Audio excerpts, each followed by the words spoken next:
Support for this podcast comes from Frito-Lay and the 2023 Snack Bracket Championship. The Frito-Lay Snack-It Challenge is underway, and fans are voting on their favorite snacks to crown champion. We're talking about prime-time matchups between the best 64 snacks in the land. Will Ruffles Ridges reign supreme? Can Doritos defend their dynasty? Or will Smart Food use their smarts for a surprise upset? Only you can decide. Get in on all the action for a chance to win up to $1,000 or a year's worth of snacks.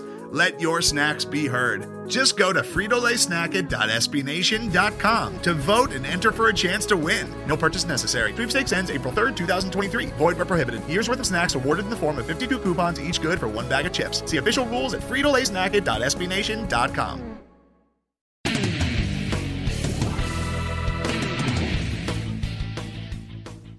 What's up, Night fans? Welcome to a very special edition of the Black and Gold Banneret podcast, a special midweek edition where we got a little special interview for you that Eric Lopez has conducted for you. Eric's with us. What's going on, man? Going good, Jeffrey. Always good to talk to you. Always good to talk to you too, brother, and especially on this special occasion. So, Eric, a couple weeks ago, did a interview with the new UCF Director of Tennis, John Roddick. If his name sounds familiar, it should. He's Andy Roddick's brother. He is a highly successful tennis coach coming over to UCF from the University of Oklahoma, where he has taken the Sooners to the national championship, and within the national championship before. And this is part of a whole new ballgame for UCF Tennis, Eric. So once again, you can follow us at UCF_Banneret on Twitter, myself at Jeff_Sharon, Eric at Eric Lopez Elo, and subscribe to this podcast via iTunes, Stitcher, and Google Play. You can also look us up at Black and Gold Banneret on Facebook. But Eric, give us a little background for this interview you did with John Roddick. Yeah, I was really looking forward to this interview. Had a chance to interview him. I interviewed him, but certainly an opportunity. That's one of the cool things we'll do here at Black and Gold Banneret. We'll kind of go to places where other people haven't. And I'm proud to say I'm the first media person in the market to interview John Roddick, which was a huge hire for UCF and Danny White. John Roddick coached at Oklahoma. Is a national championship runner-up the last 2 years at Oklahoma. Is considered one of the top coaches in the industry in college tennis. Some people, in fact, that are in the industry has compared him. They say he's like the Urban Meyer of college tennis, to give you that idea. And UCF got him. And so I really was looking forward to talking to him, and we talked about why he came to UCF. And from his words, what attracted him to UCF and how quickly can he win at UCF? I mean, and you know this, Jeff. You've covered UCF tennis. UCF tennis has kind of been on the back burner. It's always been on the background. They've had issues with facilities, and they've never really made any noise, loud noise, in the sport in college tennis, men or women. And so UCF now believes with John Roddick, director of tennis, which means he's coaching the men's team, but he also is overseeing the women's program. We talked about the hire he made for the women's tennis coach, for the women's tennis program. And we talked about the impact of the new home for UCF, which will be at the USTA Center that will open in January at Lake Nona, the new home of UCF. It's a huge story in tennis, not just college, but in general, with that tremendous venue that UCF will call home. And we talked about that and what that will bring to UCF and what's going to bring to the community. So I'm really had a blast talking to Coach Roddick. All right, so this is an uncut interview, and here it is, Eric Lopez speaking with John Roddick, the new director of tennis at UCF. Coach, how you doing? I'm good, thanks. Thanks for having me on. No problem. What has been like for you since you've moved here to the Central Florida here and taken over this program? It's been a busy summer from a recruiting standpoint, and then also we had to hire once I was on, and the first thing I did was hire a women's head coach too, and so. Those processes take a little bit of time to make sure you get the right people, but it's been a great summer to settle into Orlando, and I'm really excited about the move. What attracted you to come here to UCF and take over this program? Well, I think just being in Florida, number one from a tennis standpoint. I mean, everyone in the world travels through Florida. I mean, a lot of them move to Florida, whether you're international, American. You end up spending a lot of time in Florida. So it's just kind of the unofficial capital of tennis, I think, in the world. And so just being around where we have so many professional tournaments our guys can play, being in the Southeast, all the collegiate tournaments, a lot of the ones are out this way. So just from a geographical standpoint, number one, that's a huge factor. And then I think the biggest thing is the resources that UCF is putting into their tennis program, along with just in the right place at the right time with being able to tie it in with the USA national campuses. Makes it just an incredible opportunity from a college tennis standpoint. Of course, you come over from Oklahoma. You turn that program around and turn it into a national power, national runner-up. UCF hasn't had much success as far as making the NCAA tournament in tennis. Do you have a timeline? Is there a process that this takes as far as turning these programs around? There's never a timeline. I mean, at Oklahoma, we were able to turn it around really quickly and making the quarterfinals of the NCAA tournament in my first year. Recruiting went really, really well this summer. We ended up getting 4 transfers. Basically, I felt like all the really good transfers that had their releases and wanted to look elsewhere, we ended up getting each one of them. And so I think that was a huge recruiting victory for us to, in order to turn it around. And some of those kids I had good relationships with already because I recruited them and or played against them when, before they decided they wanted to transfer. And so, one in particular I had a really good relationship with from a recruiting standpoint. And, he decided that it was a better opportunity and so that he wanted to make that change. So, that made me feel really good, especially when kids that have been in college kind of understand it. So the recruiting process the second time around is very different. You're dealing with people that really have a good idea of what's going on, and they saw the opportunity and wanted to be a part of it. So that made me feel really good about the decision I made to come to UCF. We're speaking with the director of tennis of UCF Tennis, John Roddick, also the men's coach. And you got a lot of titles now under the byline there. You're the director of tennis, which means not only are you in charge of the men's program, which you coach, but you're also overseeing the women's program. Just take us about some of the details behind what's your daily day like as far as your responsibilities. Well, I think that the most important thing on the director of tennis side is making women higher. I think I really took my time with that, although, you don't have too much time because you want to make sure candidates are still in the market when you're trying to make the offer. But I think that's the most important thing is to hire somebody that's really good and, that can grow into the job. I think we've done that. But that's, then you kind of want to get out of their way. At that point it's signing off on expense report. And working as a team. I think that there's a little bit more of a teamwork, where there's more questions going back and forth because, I do have more of an interest on the women's side than I did at Oklahoma. So it's, that part's been fun, but at the same time, you want to let who you hire run their program and not try to micromanage them. And I don't know more about women's college than the person I hired. So you have to let them run their program. And it's certainly talk about the hiring process. You mentioned that you hired Brian Konecko to run the women's tennis program. Just what was it about him that really was the difference maker to bring him on? Well, I think he was the associate head coach at Ohio State for the women and also had some head coaching experience coaching the men at Brown. But I felt like he was responsible. If you look where Ohio State women are right now, I think he was a huge factor in the recruiting and starting to, it was really a turnaround job. I mean, they weren't that successful before he was hired on as the associate head, and I think he did an incredible job recruiting. And Ty Tucker is the director of tennis at Ohio State, so it's a similar situation to what we have at UCF, and he's a pretty good friend of mine, and he was talking about Brian and the impact that he had, and then I saw it and I see how he.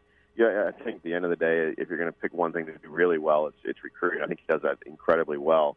And then his on-court knowledge and ability to train players and run great practices is really good too. So I talked with him for a while and did the interview process for me. I really wanted to get him down here because I think he'd make a huge impact on the women's program.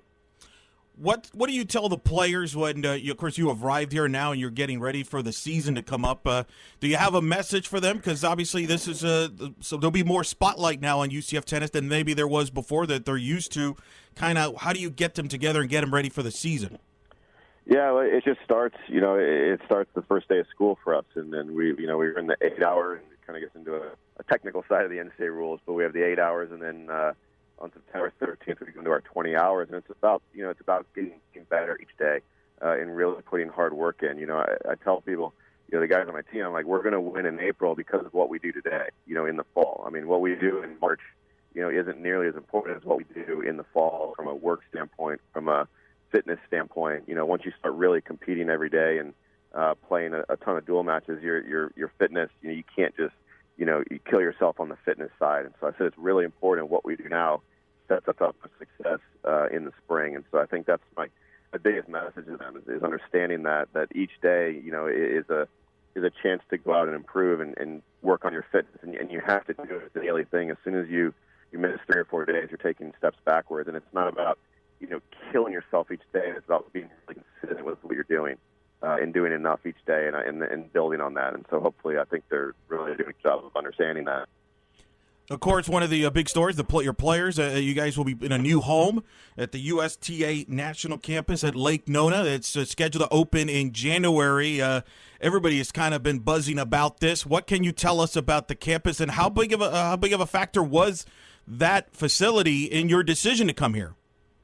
Yeah, it's an amazing facility. I mean, when I first heard about it, I was just thinking, man, 100 courts. Like, how does that even work? You don't even have a concept of how that even works, because that's probably twice as many courts that I've ever seen. And there's a place in Mobile that has about 50, and that place seems enormous.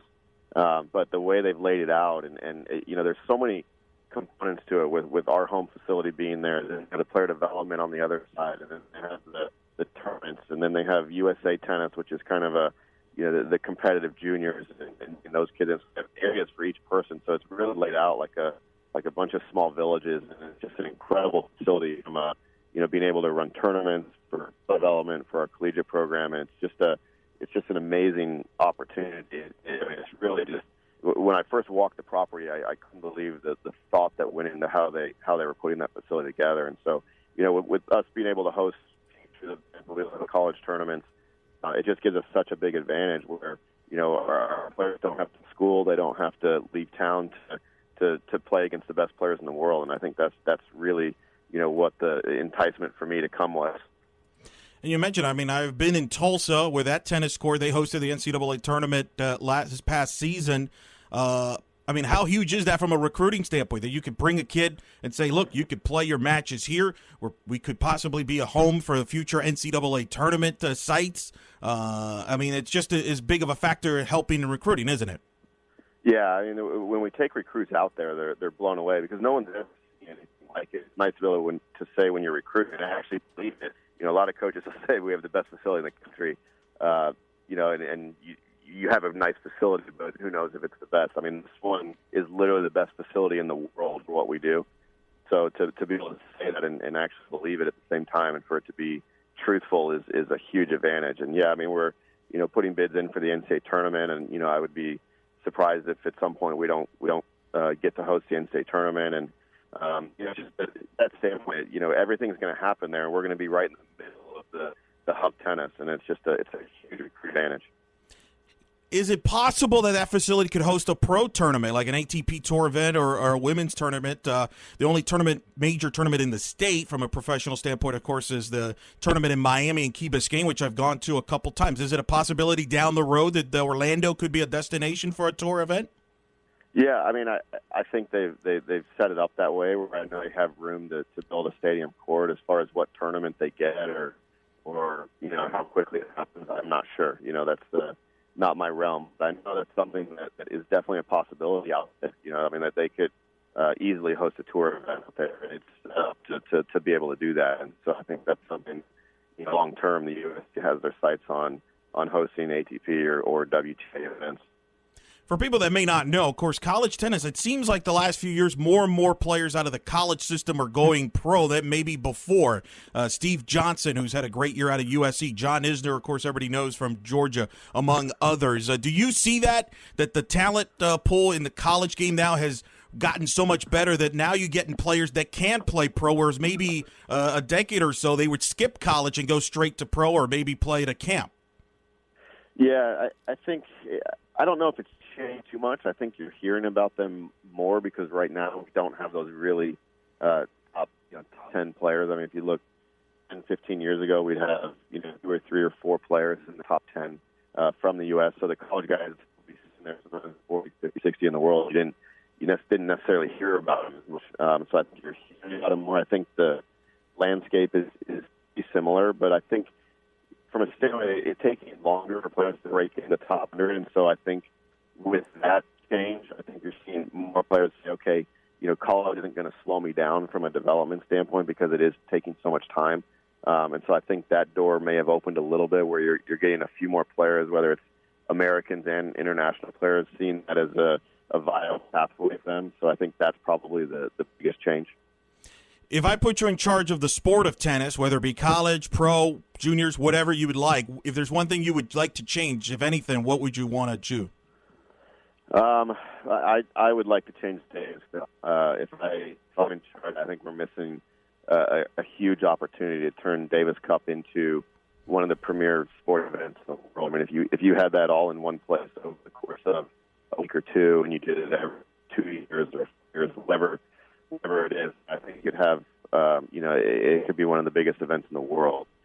So for me, I think that's where tennis and the ITF is missing probably the biggest opportunity to expand and grow the game and really have an impact on it, even hosting it less instead of having it every year, because the schedule is so busy for pros. But I think if you had it every couple of years and really paid those guys to get the best players in the world to show up and made it a marquee team event, then I think fans would show. I think it'd be the biggest event tennis if they did that.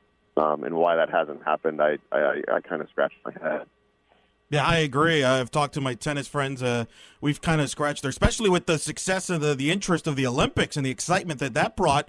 And that's every 4 years and how much it means to these players. Why doesn't the Davis Cup kind of go, every other year, 3 years, something like that? I think it would add a lot to that event. Yeah, I mean, I traveled with our Davis Cup team when I was coaching my brother for 3 years, and I think I went to every tie over those years except for one. And I sit here, having been that close with the Davis Cup team, and it's even harder for me to follow. I don't know what's going on because it's so spread out, and you're playing in random places. It's just kind of a home away based on where you played the last time. So, you look up, and the next thing you know, the U.S. team's in Belgium, and you don't know really what's going on, and the time difference, and all of a sudden you have these sites around the world. Nobody really knows what's going on. And for that to be such a neat event, I mean, it's a great event. But for if I can't follow it and haven't been a part of it for several years, I don't know how the regular tennis fan or even sports fan remotely follows it.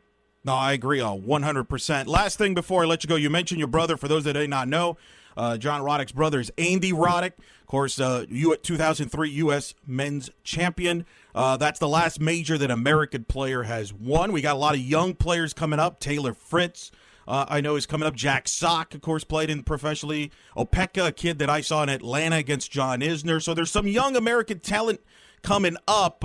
Do you see this drought of the Andy being the last American to win the major coming to an end soon? Or is the top players like the Novak Djokovic's and the Andy Murray are so good that really it's not the American players' fault, it's just a credit to the rest of the world and the top players? Yeah, it's hard to say. I mean, even in my brother's case, if you'd have told me when, 2 or 3 years before that he was going to win the U.S. Open and be number one when he's 21, you have a hard time necessarily believing that. You never know when someone's going to really start playing well and get to that next level. And we have players that are doing well, and we have young players that are doing well. The overall health of men's tennis is much better than it was 2 or 3 years ago, or right around the time when my brother retired about 4 years ago.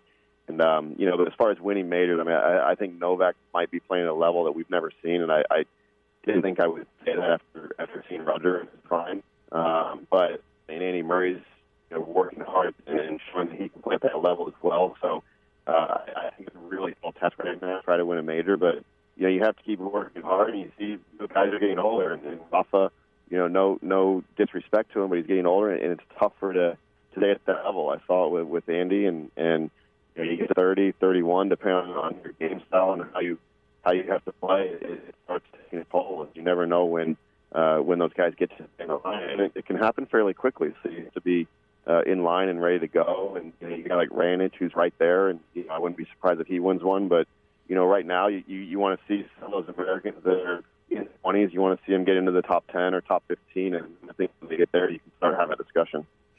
That is the UCF Director of Tennis and the men's coach, John Roddick, here has arrived at UCF. They get their season started in January, though Of course, be playing at the new USTA National Campus in Lake Nona. That will open in January. For more details on that, go to ucfknights.com. Coach, it's a pleasure to talk to you. Enjoy some tennis. I know I wish there was more tennis talk on the radio airwaves and television for that matter, but always enjoyed it and look forward to your season starting and talking to you down the road. All right, well, I appreciate it. Thanks for having me on. I enjoyed it. All right, Eric Lopez and Jeff Sharon back with you. Your takeaways from that interview, Eric, what surprised you the most? I was impressed. I was surprised how well he knows the area and what that complex will mean for this community and how confident he is about, winning here at UCF and the turnaround. He's excited about the roster now.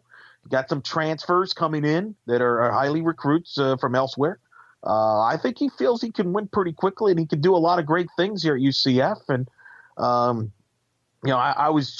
left very impressed and very excited, to be honest with you. I'm certainly now more intrigued, by the tennis program. I'll be honest. At first, when this announcement came out, it came out of left field. I was like, wow, is this really does this really make sense? Is this really financially a good move? College tennis not well popular and all that, but the more research I've done and talking to him and talking to people in the industry, this actually might turn out to be the smartest move UCF's ever done with the Lake Nona campus at the USTA Center, which, by the way, Jeff, you and I have been invited by people at the USTA that work there to their opening in January. So I have a feeling you and I might take a trip over there. I feel like taking a drive down there, yeah. Yeah, so we have been invited to check this out because people that work there that we both know at the USTA Center have told me, you have to come here. You're not going to believe how incredible this place is going to be. So I think this could be a tremendous move for UCF. I think they will rise to the top 25 and be a tennis power program. And what this place is going to do at Lake Nona at the USTA Center gives UCF opportunities to host the conference tournament championships and NCAA tournament championships. Yeah. And John Roddick's going to be right in the middle of it. You mentioned he's the brother of Andy Roddick, which we talked about. And that was the other thing I enjoyed. I enjoyed talking. I know you're not surprised. We talked about the professional tennis and where the state of the game and things like that. I'm a huge tennis nut about that. But look, I mean, this is going to be huge. And I think that UCF tennis is going to go to places that hasn't been before. And I'll go out on a limb and say, don't be surprised if John Roddick brings UCF a national championship in the next 4 or 5 years. Could be that, lofty, Eric Lopez, putting yourself out on the limb there. I think he's that good. And people that follow him and people that follow the sport closer than I do feel he's that good. I hope you're right. And I'm excited, and I'm looking forward to seeing what he will bring to the table, and obviously the women's tennis program as well. And you can speak better because you covered him during the hit with Coach with Bobby Cashman and all that, and Stephanie Nikitas in the women's side, yeah. Mm-hmm. Right, and they had a lot of things they had to go against. I mean, the facilities just were not up to par, and but I was left impressed. I will check out the facilities. I've been told that their home opener in January is going to be tremendous. They're going to host one of the powers in the Big 12. That's all I could say. But I'm looking forward to see how this looks and how this comes out. And I think UCF's going to benefit from this. I think it's a win-win for all parties and for the city and the community. And I think he's going to bring a lot of success to the tennis program, and I think he gets it. That's the thing. He gets it. He's been around this sport at all levels, and that's what I came away impressed. He's not shy about his opinion either. You saw how critical he was, Jeff, in the interview about the Davis Cup and how he thinks it's ridiculous that they play it every year, that it's hard to follow. And he was involved in that with his brother when he coached his brother. So he's not a shy guy. He will speak his mind and what he believes in. And I admire that, and I like that. Some of the things that he's done with the staff, by the way. Now, he is officially the director of tennis and the head coach of the men's team. Yep. But he has hired a head coach of the women's team, Brian Kaneko. In addition, which we went into in the interview. Yep. We went into it and how he picked him. And you know what impressed me about his honesty? He's like, look, I don't follow the women's game as much in the college ranks. So he wanted somebody he could trust. with that. And then a lot of people wouldn't have said that. And on the men's side in particular, he's gotten a couple of big transfers, like you mentioned. Yep. Reese Ackery coming in from Washington. The big one was Calvin Boyd, who came over from USC. So, and then also Danny Kersnerman, who came in, who's a junior, transferred over from Alabama, and Corey Lovett, also a junior transfer from Alabama. So we've seen some shuffling on the roster. Harrison Richmond coming over from Virginia. This is a brand new look UCF tennis team. And I am looking forward to seeing what Coach Roddick is able to do, as well as you are, because, like you said, I feel that, and I've always felt that UCF should be nationally competitive in, I guess we can call it this, the country club sports, the year-round country club sports, which we Floridians really do enjoy. A lot of us do, tennis and golf, right? Yeah. So, in that respect, UCF's been pretty good in golf, but the tennis situation has been, like you said, the facilities they've been playing over on the rec courts over by the rec center for years. Those courts are old and worn, and they're just not college tennis level facilities. They just aren't.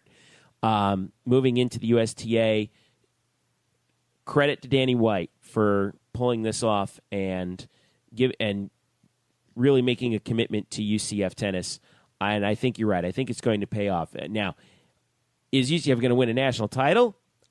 Boy, do I hope so. I think it's certainly in the cards. It's really hard, though. I mean, when you got all those, Pac-10 and SEC schools that are so good at tennis. I covered Georgia for 2 years at their peak in the mid-2000s in college tennis when they had John Isner, who I'm sure you're familiar with, from the ATP Tour, who played 4 years at the University of Georgia, 4 years, and then went pro. And that's extraordinarily rare for a guy to do that, 4 years in college, and then go into the professional tour and have success, as John Isner has. It'll be an uphill climb, but the Knights are off to a running start, I think, with the changes that they made to the program. So really good interview by you. Thanks for allowing us to share in it. Yeah, a pleasure.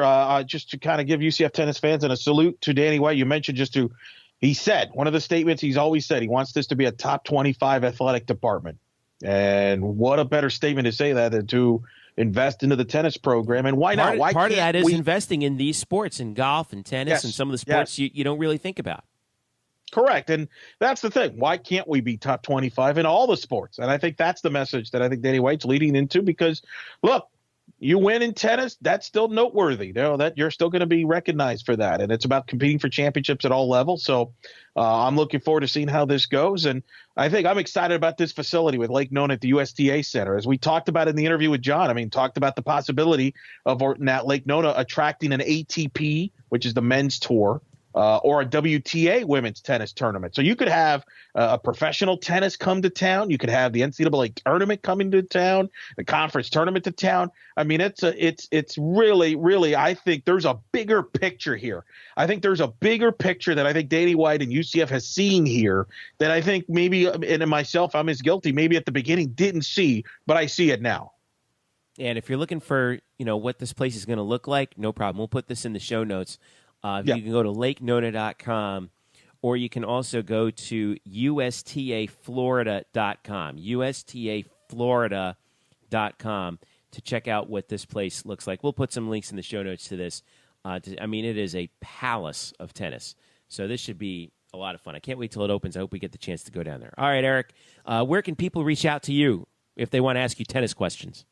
Eric Lopez Elo on Twitter. I do tennis tweets there from time to time and follow the sport, among other sports, of course, the Olympic sports as well. So you're like Chris Mad Dog Russo with your obsession with tennis. I love it.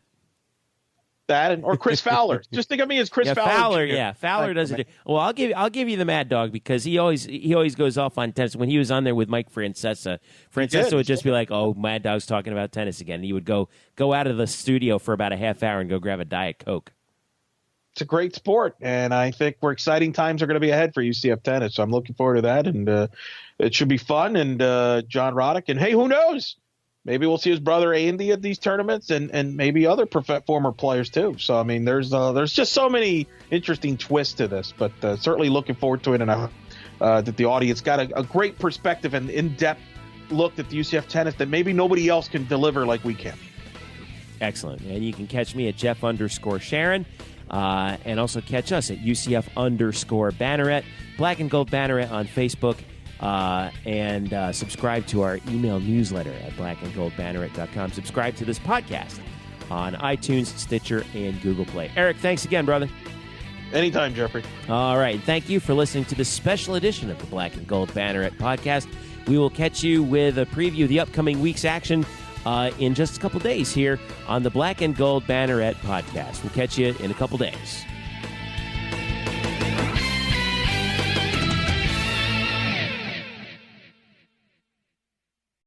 Today's episode is brought to you by Cars.com. With over 2 million vehicles and 50,000 more added every day, Cars.com will match you with the perfect car for you, your budget, your life, your style. And if you're ready to say goodbye to your current car, Cars.com will get you an instant offer to cash it in. Just start by entering your license plate and get matched with a local dealer who will write you the check. So whether you're looking to buy or sell, just go to Cars.com. It's magical.